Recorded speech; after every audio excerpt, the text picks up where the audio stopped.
Bien, bonjour mes petites juments épanouies de la colline ensoleillée. J'espère que vous allez bien aujourd'hui. Je suis présent pour vous offrir mes analyses et prédictions complètes pour la magnifique carte de 2 combats de samedi soir. L'UFC Vegas 22, Bronson contre Allen. Et puis comme je viens de dire, il y a basically 2 combats sur cette carte-là. Tout le reste, ça existe, mais pas plus. Je suis là pour en parler. Analyse et prédictions complètes. Perdons pas plus de temps que ça. Allons-y immédiatement avec le combat principal de la soirée. Un de ceux qui nous intéressent. Parce que notre boy Big Mouth, le Trailblazer, Kevin Holland est de retour pour affronter son plus gros test en carrière, le combattant Derek Brunson, le gatekeeper de l'élite des 185 livres. Au courant des années, c'est pas compliqué, on a vu de multiples versions de Derek Brunson. On a vu le Lay and Pray Derek Brunson. Là, tout le monde disait, c'est que t'es plate, le gros. Il n'y a rien de plus plate qu'écouter un combat de Derek Brunson. Fait qu'on a vu le Crazy Fuck Derek Brunson après ça, genre le dude qui court après ses adversaires en swingant des hooks puis qui se fait allumer bien raide ou qui allume bien raide son adversaire en dedans, genre de 1 minute et demie, 2 minutes dans le round. Après ça, ben, manger une coupe de knockout, le pauvre. Fait qu'on a vu un Derek Brunson revenir un peu à ses racines de lutteur, puis essayer de gagner des combats en out-grapplant ses adversaires. Puis, récemment, depuis qu'il a fait le saut au Sanford MMA, on a vraiment vu la meilleure version de Derek Brunson, et ça, de loin. Dans ses derniers combats, on voit maintenant un combattant intelligent, un combattant qui arrive dans la cage avec un game plan, avec une idée de ce qu'il veut faire. Quelqu'un qui, oui, son striking a vraiment pris une grosse coche avec son arrivée au Sanford MMA parce que il drille vraiment les basics là-bas. Puis c'est ça qui est important. Tu sais, Derek Brunson, quand tu le regardes, est pas très loin athlétiquement d'un Romero, d'un Adesanya, d'un Paulo Costa. C'est vraiment un des très bons athlètes dans la division. Peut-être que le seul côté qui manque un peu, puis ça, malheureusement, tu peux pas le laquer si tu l'as pas, c'est la durabilité. Tu sais, c'est un combattant qui n'aura jamais le meilleur menton des 185 livres. Cependant, on l'a vu vraiment ralentir son style, être un peu moins crazy, ce qui fait qu'il mange moins de coups de poing. Il est plus défensivement fiable parce que le gars se concentre plus à lancer des beaux punch droits qu'essayer de swinger des hooks de malade mental à plein de power pour essayer de knocker ses adversaires très rapidement. Aussi, il a toujours bien fait ça, mais de mieux en mieux avec les transitions striking wrestling. Il y a plusieurs manières justement de transiger entre son striking à son grappling, puis l'effectue très bien, est un bon clinch fighter, capable d'aller chercher des takedowns, un bon cardio. Oups, désolé, une petite hoquette. Bon, un très bon cardio aussi. C'est un combattant qui est capable, là, il est en mesure d'effectuer sa game, comme contre Edmund Chabazian. Tu sais, de juste prendre ça tranquille, essayer de lander des bons coups quand il voit une belle opportunité de lancer un takedown, y aller, amener son adversaire au sol, puis là, travailler son ground and pound positionnel, essayer de prendre une bonne half-guard ou une bonne position, la tortue ou quelque chose où tu peux laisser aller du bon ground and pound. Et puis, c'est ça qui fait le mieux, puis ça fait de lui le combattant à battre si tu veux devenir un combattant élite. Maintenant, pour ce qui est de Kevin Holland, écoute, on s'entend que tout ce que Kevin Holland nous montre me porte à croire qu'il a probablement les skills purs pour battre Derek Brunson. Est-ce qu'il va avoir le game plan et la forme en tant que tel pour le faire? C'est ça la question. Parce que Kevin Holland a un très, très, très gros Alex Caceres vibe. Dans le sens qu'il est bon partout, puis il n'est pas full stressé. En fait, c'est le contraire d'être stressé. C'est le gars qui est dans la cage et qui ne se ferme pas à gueule, tellement qu'il n'est pas stressé, ne fait que parler avec son adversaire. Mais si tu arrives et tu forces Kevin Holland dans un grappling match, Kevin Holland va grapple avec toi, va exprimer son mécontentement que tu fasses juste le lutter et tu ne veux pas échanger avec lui, va te le dire verbalement pendant le combat, mais va pas vraiment rien faire en fonction que ça l'arrête d'arriver. Tu sais, va bien willingly se laisser take down, puis essayer de travailler sa garde au sol, puis son butterfly guard, puis essayer de sweeper, puis essayer de lander des coups bizarres comme il a fait contre Jacare Souza, puis qu'il essayait de donner un KO absolument random, mais un très beau KO. Puis autant cet aspect-là de sa game le rend dangereux partout, justement parce qu'il est super laid back dans tous les éléments, puis il va essayer de te faire mal, peu importe où il est. Mais ça fait que si tu es capable de dealer avec ça, tu peux le battre. Là. Tu peux trouver un area où tu es capable d'exploiter la game de Kevin Holland, puis tu peux le battre là. Parce que si, admettons, Derek Brunson trouve du succès dans la pocket. Admettons que Derek Brunson est capable de trouver une manière de couper le range de Kevin Holland. Parce que Kevin Holland, oui, va disputer le combat que tu lui forces à disputer. Mais si tu ne le forces pas à disputer aucun combat, ce qu'il préfère faire, c'est être at range puis essayer de te sniper. Le gars, c'est un sniper at range. Ses punches sont super clean. Pas lui qui génère le plus de power, mais sont précis, sont rapides, sont droits, sont beaux. La forme est belle, la technique est belle. Puis ça fait que quand il connecte, il peut te faire très mal. Donc, c'est sûr que si tu laisses Kevin Holland faire ça, il va bien content de rester à range puis de te sniper. L'affaire, c'est que je ne m'attends pas à ce que Derek Brunson, qui est un combattant assez élite, arrive là puis reste at range avec Kevin Holland puis là, laisse le pick-apart at range. Je pense pas que ça arrive. Je pense que Derek Brunson va essayer de couper la distance, rentrer dans la pocket, va essayer de clincher beaucoup contre la cage. Holland, très dangereux dans le clinch aussi, là, je tiens à le dire. Pas mal tous les gars qui sont faits bien longs comme ça sont capables de reach à des places un peu bizarres avec leurs genoux puis ils ont des bons coups de coude aussi dans le clinch. Donc, à surveiller pour Kevin Holland ici. Mais c'est ça, j'ai pas l'impression que Derek Brunson va le laisser se battre dans son style de fight. Donc, ça va être intéressant de voir comment Kevin Holland va être capable de s'ajuster à ce que Derek Brunson veut faire. Puis, est-ce qu'il va être capable d'aller chercher ce combat-là? Aussi, j'ai peut-être un peu des doutes sur le cardio de 5 rounds de Kevin Holland parce qu'on l'a déjà vu se fatiguer dans le 3e round. Puis le gars continue à se battre même s'il est fatigué, mais on l'a vu avoir des baisses de régime auparavant. Chose que Derek Brunson a pas mal l'air d'avoir master là, dans sa nouvelle incarnation, d'être capable d'avoir un pace soutenu, mais un pace qui ne va pas le vider au courant du combat. Ceci étant dit, pour ce qui est de ma prédiction, je pense que j'ai quand même Kevin Holland pour le simple et unique fait que je suis un peu fanboy. Genre, je l'aime beaucoup et j'espère qu'il gagne plein de combats parce que le gars, il est chill. Mais non, en fait, c'est la durabilité. Mon point tournant ici, c'est que j'ai aucun doute que Derek Brunson risque d'avoir du succès puis risque de gagner beaucoup d'échanges dans ce combat-là, beaucoup de moments dans ce combat-là, puis que si ça se rend sur les scorecards à la fin, ça risque d'être un combat de Derek Brunson entre vous et moi. Mais il va quand même avoir 25 minutes dans la cage avec un combattant super weird qui va essayer de le finir de partout, à tout moment. Puis j'ai l'impression que 25 minutes à essayer de ne pas se faire finir par un bon finisher comme Kevin Holland, ça risque d'être difficile là, pour Derek Brunson. On le sait, c'est pas comme si Holland, oui, il était très dangereux, il pouvait te finir, mais il peut juste te finir à une place. Il est capable de te finir en dessous de sa garde avec un coup de poing. Là. On l'a vu à son combat contre Jack Harry. Donc, j'ai l'impression qu'on a peut-être ça un combat que Brunson va gagner jusqu'au moment où Kevin Holland va sortir un lapin de son chapeau puis va le finir. Donc, ma prédiction, c'est Kevin Holland par TKO au 3e round ici dans ce combat-là parce que je suis pas vraiment confiant que si ça va dans les later rounds, il va réussir à gagner. Fait que c'est ça, 3e round TKO pour notre ami Derek Brunson. Ensuite, Gregor Gillespie, Brad Riddle, le 2e combat de la carte. Après ça, écoutez, si vous pointez juste pour le main puis le co-main, vous ne manquerez pas grand-chose, ça, je vous l'annonce. Mais ça, c'est un très bon combat. Très bon combat de style parce que il y a 2 grosses questions là, dans ce combat-là. La première, c'est comment va réagir Gregor Gillespie après son dernier combat. On se le rappellera, s'est fait knocker avec un head kick absolument brutal là, de la part de Kevin Lee. Un des head kicks les plus brutals qu'on a vu dans les dernières années. Et puis, c'est toujours à se demander comment un fighter répond là, après avoir mangé un KO comme ça. Est-ce que son style reste le même ou est-ce qu'il va apporter des ajustements pour peut-être être un peu plus défensif? Parce qu'on s'entend que dans toutes les choses que Gregor Gillespie fait bien, la défensive n'est pas dans ces choses-là.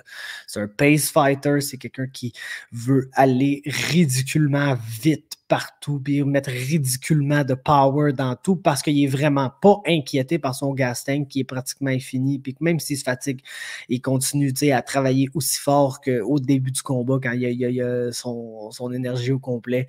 Et ça fait de lui un match-up assez difficile pour tous ses adversaires. Je vais vous avouer que j'étais un peu déçu du fait que, dans le fond, Gregor Gillespie, j'ai toujours dit, ce gars-là, c'est un des meilleurs prospects en MMA, sauf qu'un jour, à 155 livres, il va se faire allumer solide à cause qu'il n'est pas défensif puis il pousse un pace de malade. Puis il va probablement, à ce moment-là, se rendre compte qu'il il est probablement plus un 145 livres qu'un 155 livres. Puis tu sais, j'ai rien contre les gars qui coupent moins de poids.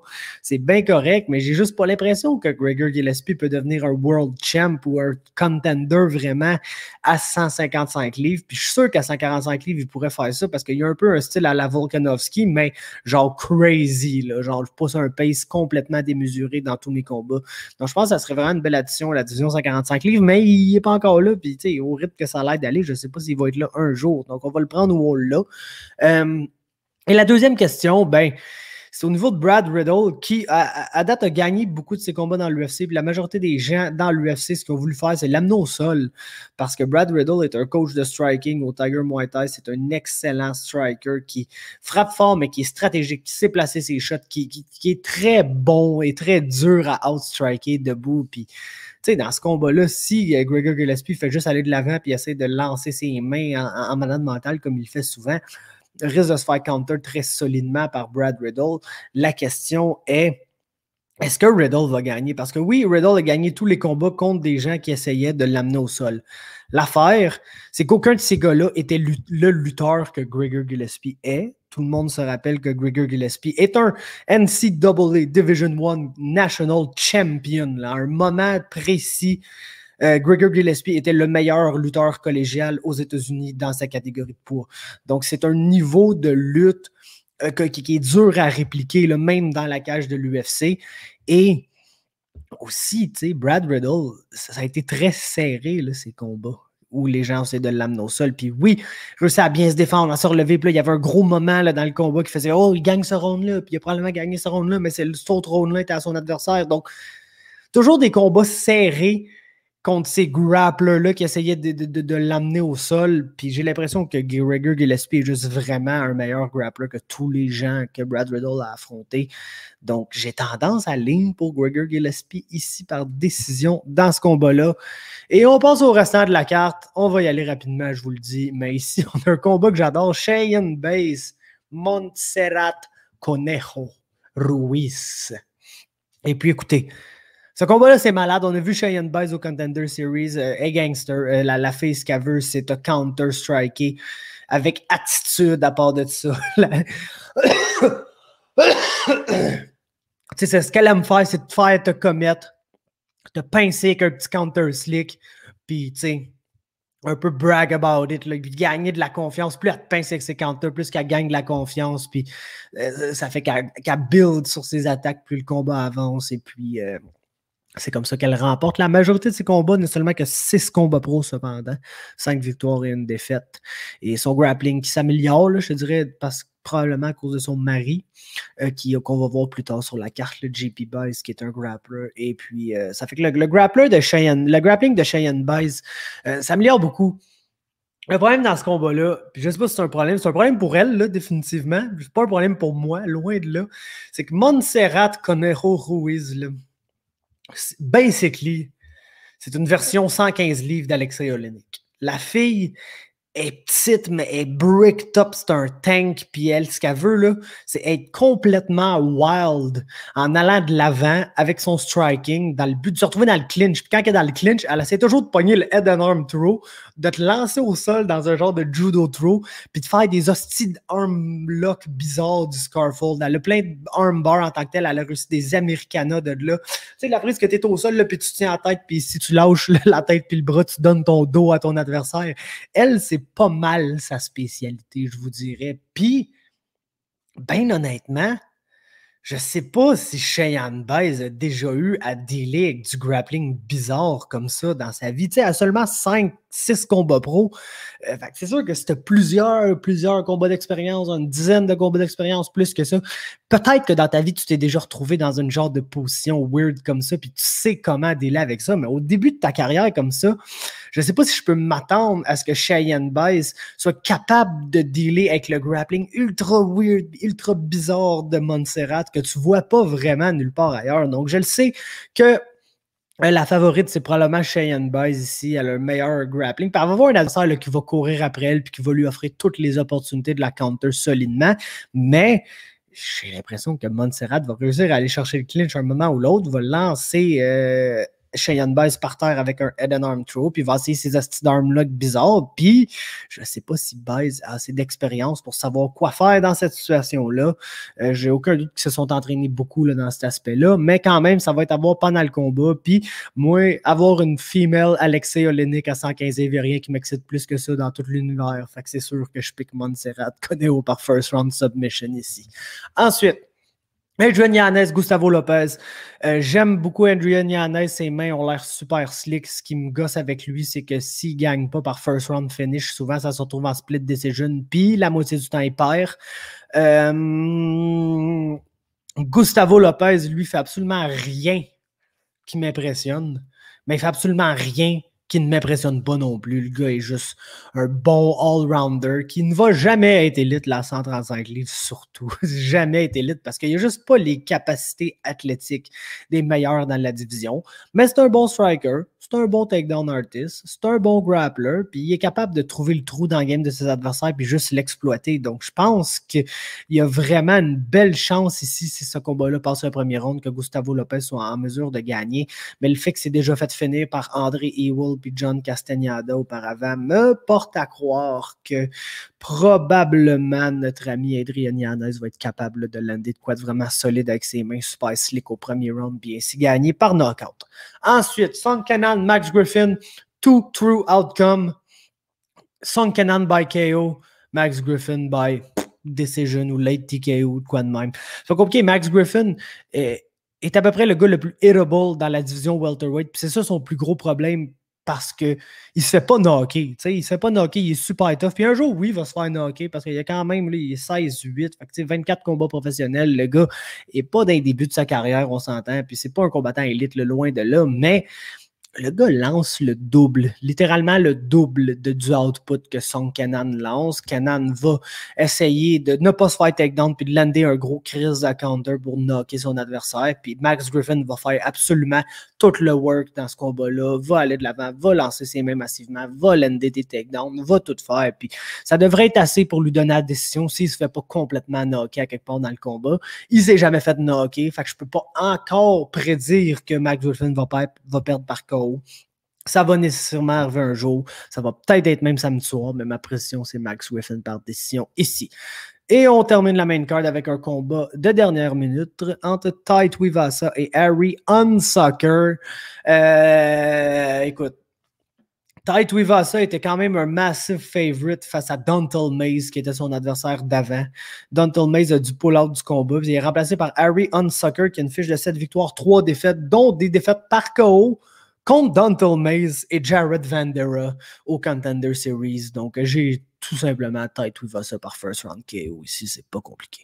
Ensuite, Marion Renault, Macy Chiasson, j'ai déjà parlé de ce combat-là, je peux pas croire qu'il faut que j'en reparle parce que ça a été repoussé pour COVID, puis ils l'ont repoussé, genre comme si on voulait voir ce combat-là. Marion Renault est la plus vieille combattante active dans l'UFC, à l'âge de 43 ans, et très bonne techniquement, probablement une meilleure striker que tous ses adversaires, et aussi une guard grappler très tricky avec ses triangles et ses armbars. Mais naturellement, comme une dame de 43 ans, manque peut-être un petit peu de physicalité au stade où elle est rendue. Ceci étant dit, Macy Chiasson est 100% physicalité et absolument rien du reste. On a même vu dans son dernier combat, qui était sa première défaite pro, qu'elle n'a pas un très bon cardio, puis que si elle n'est pas capable de finir ses adversaires assez tôt, elle a tendance à perdre. Donc, ça va quand même être un combat enlevant où il y a un très gros risque que Macy Chiasson ait un prospect loss par soumission, mais je vais quand même prendre Macy Chiasson par décision ici. Ensuite, c'est mon boy qui est de retour, Leonardo Santos, coach pour Nova União Canada, frère de Wagner Fabiano, qui est la personne qui signe mes diplômes quand j'ai des ceintures en jiu-jitsu brésilien. Donc, basically, un de mes coach là, par association, Léo Santos, qu'on a souvent rencontré dans les séminaires et tout, le très bon grappler, champion du monde, genre maître du butterfly guard, maître de tout ce qui est butterfly sweep et butterfly, les transitions, les attaques de la garde butterfly en dessous. Combattant de Jiu-Jitsu absolument incroyable et très bon striker en MMA parce que le gars est excessivement long. Puis contrairement à beaucoup d'autres combattants brésiliens qui ont le cardio des combattants brésiliens, puis c'est le cas pour Léo Santos, là, c'est sa plus grosse faille, c'est probablement son cardio. Mais Léo garde un pace retenu. Tu comprends? Il ne va pas essayer d'aller crazy debout, même s'il est bon, même s'il pourrait genre, aller de l'avant, passer son jab, travailler derrière son jab, travailler derrière des longs body kicks. Ne fait pas ça parce qu'il sait qu'il n'y a pas le cardio pour maintenir ça. Donc, ce qu'il fait debout, c'est qu'il va de reculons puis il counter. Mais il counter bien. Là, son genre de pull right hand qu'il a passé sur Stevie Ray pour lui passer un KO, c'était absolument magnifique. Je vous avoue que le combat contre Grant Dawson m'inquiète un peu cependant parce que Grant Dawson, à la fois, il y a à peu près la même game que Roman Bogatov que Leonardo Santos vient juste de battre. Mais je pense qu'il y a plus de cardio que Roman Bogatov et beaucoup plus de cardio que Thiago Santos. Puis Roman Bogatov, au troisième round, là, commençait vraiment à avoir sévèrement épuisé Leonardo Santos. Donc, j'ai quasiment l'impression qu'on a un genre de scénario ici où Santos pourrait potentiellement gagner les premiers rounds avec son counter-striking puis avec son grappling défensif parce que Grant Dawson, ce qu'il veut là, à la base, c'est lander takedown puis se retrouver sur le top de son adversaire. Puis ça va être très, très, très dangereux de faire ça ici contre Leonardo Santos. Ça serait tout à l'intérêt de Grant Dawson d'utiliser sa lutte pour juste ne pas aller au sol avec Santos puis espérer qu'il lande assez de punch en allant de l'avant pour gagner contre les counters de Leonardo Santos. Puis pour vrai, je pense que ça peut très bien arriver. Honnêtement, je pense que Grant Dawson là, se doit d'être favori dans ce combat-là, même s'il monte de 145 à 155 livres dans ce combat-là et puis qu'il n'affronte pas le plus petit des 155 livres. Mais écoute, moi, Leonardo Santos, c'est un de mes boys. Comme je vous ai dit, c'est un de mes coachs par association, quelqu'un que j'ai eu la chance de côtoyer, d'apprendre des techniques de jiu de lui et tout. Puis je vais le pick ici parce que je suis un esti de vendu. Puis anyway, Léo n'a jamais perdu dans l'UFC. Il a juste un draw. C'est la seule fois qu'il n'a pas gagné dans l'UFC. Oui, très inactif, mais semble recommencer à être un peu plus actif, ou du moins se battre au moins une fois par année là, pour les 2-3 dernières années. Et puis, le gars avec sa victoire sur Kevin Lee et tout, je pense que c'est basically un top 15 lightweight, même s'il n'y a jamais personne qui a osé le ranker proche de là. Et puis j'ai Léo Santos ici, parce que je pense qu'il va réussir à avoir assez de succès avec ses counters face à Grant Dawson. Puis que, c'est un genre de match-up comme Roman Bogatov. Puis je l'ai vu le gagner contre Roman Bogatov, du moins les 2 premiers rounds. Puis je pense que s'il est capable de survivre au 3e round contre Grant Dawson, il est capable de répliquer ce genre de performance-là ici. Ensuite, Trevin Giles, Roman Dolidze, 185 livres. J'aime pas pour Roman Dolidze à 185 livres. Je sais pas pourquoi il fait ça. Le gars, il a une game parfaite pour heavyweight. Puis oui, il est pas si gros que ça pour heavyweight.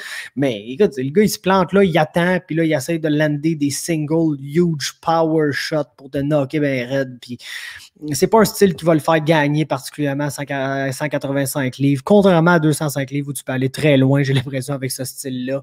Pour ce qui est de ce combat-là, Trevin Giles va gagner. Probablement jusqu'au moment où il va se faire allumer bien raide. Parce que Trevin Giles, il a un problème majeur, puis c'est qu'il est vraiment nonchalant. Il est vraiment nonchalant. Le gars n'a pas l'air stressé pantoute. Puis d'après moi, il n'est pas stressé pantoute. Puis souvent, c'est bon ça en MMA, d'être compose, de ne pas faire des choses que t'es genre, sur le coup du stress, t'essayes de quoi, puis là, finalement, c'était pas la bonne affaire, puis tu te mets dans la merde, puis tout.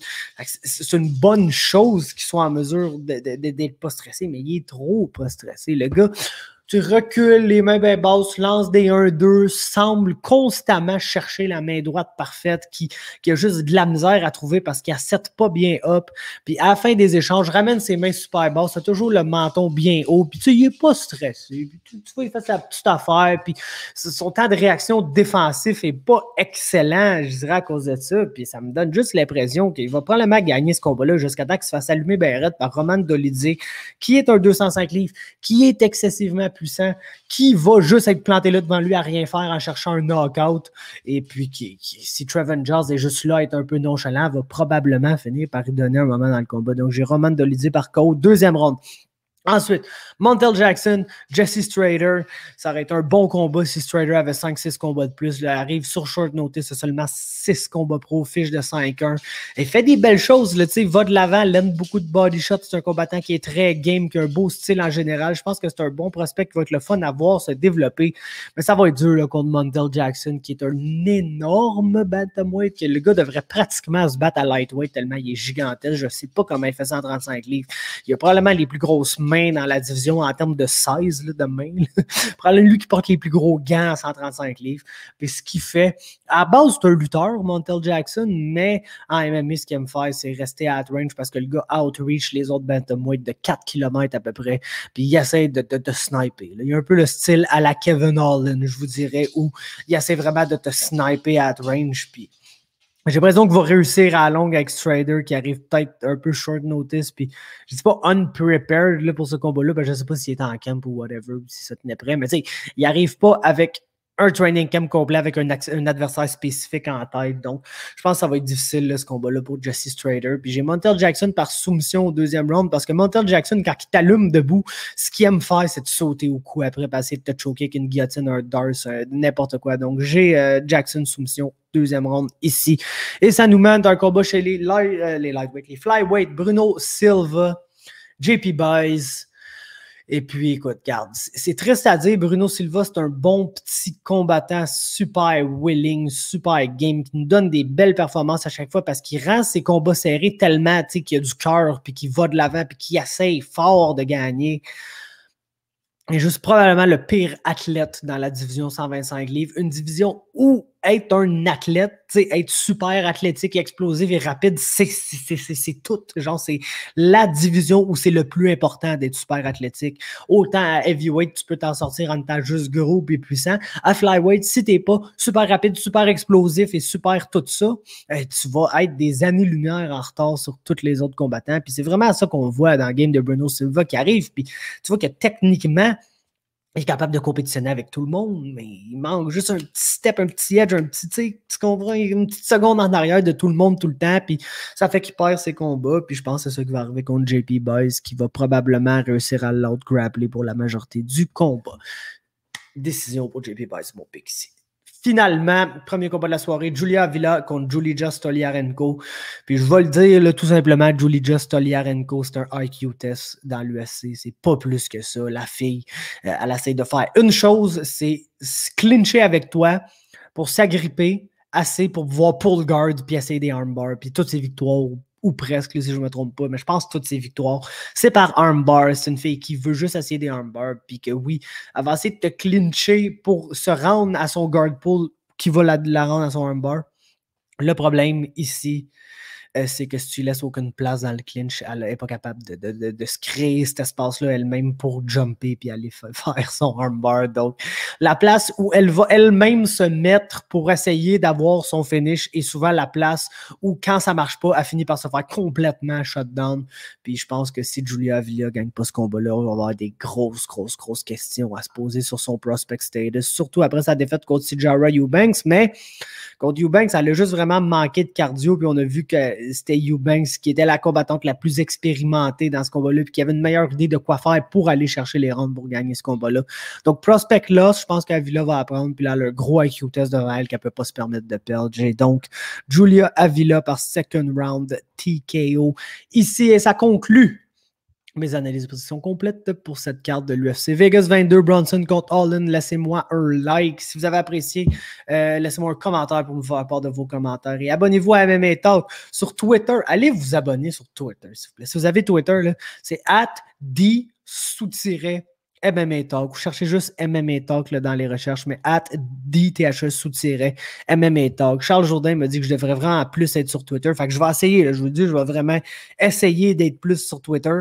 J'ai comme juste 200 quelques abonnés ici. Là, fait que si vous pourriez comme aller un peu monter mon niveau d'abonnement sur Twitter, ça serait crissement nice parce qu'on s'entend qu'on est beaucoup sur cette page Facebook-là. Puis, on n'est pas beaucoup sur Twitter. Fait que allez voir ça. Je vais sûrement lâcher des petits tweets random pendant le combat si je ne tombe pas endormi assez tôt parce que je pense que c'est le genre de carte qui va me faire passer assez rapidement. Mais c'est bon.